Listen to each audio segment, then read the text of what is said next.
بسم اللہ الرحمن الرحیم۔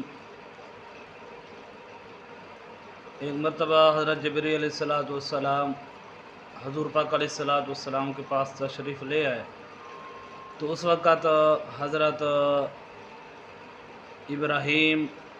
جو آپ علیہ السلام کے صاحبزادے ہیں اور حضرت امام حسین علیہ السلام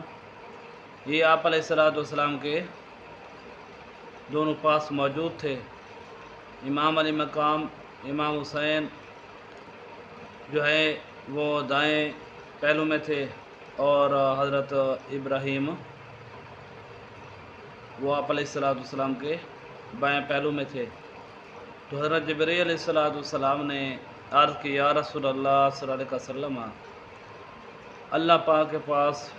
ان دو میں سے ایک کے بلانے کا وقت آ گیا ہے، تو یہ آپ کو اختیار ہے، آپ جس کو پسند فرمائیں اس کو روک لیں اور جس کو پسند فرمائے وہ اللہ کی بارگاہ میں حاضر کریں۔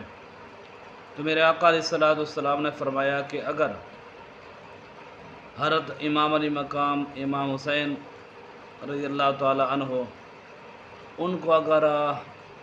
پیش کرتے ہیں، یعنی ان کا اگر وصال ہو جائے تو اسے مجھے بھی صدمہ ہوگا، میری بیٹی حضرت فاطمہ کو بھی ہوگا، حضرت علی رضی اللہ تعالیٰ عنہ کو بھی صدمہ ہوگا۔ لیکن اگر حضرت ابراہیم جو آپ علیہ السلام کے صاحبزادے ہیں، اگر ان کو جو ہے ان کا وصال ہو جائے، اس کو اللہ کی بارگاہ میں پیش کیا جائے تو صرف مجھے صدمہ ہوگا۔ اس لیے آپ علیہ السلام نے فرمایا کہ میں اپنا صدمہ تو برداشت کر لوں گا، لیکن میں نہیں چاہتا کہ حضرت امام علی مقام امام حسین علیہ السلام ان کو اللہ پاک کی بارگاہ میں اس وقت پیش کیا جائے کہ اس وقت مجھے بھی صدمہ ہوگا، حضرت فاطمہ کو بھی ہوگا، حضرت علی کو بھی ہوگا۔ تو آپ علیہ السلام نے نواسے پر اپنے بیٹا جو ہے وہ حاضر کر دیا۔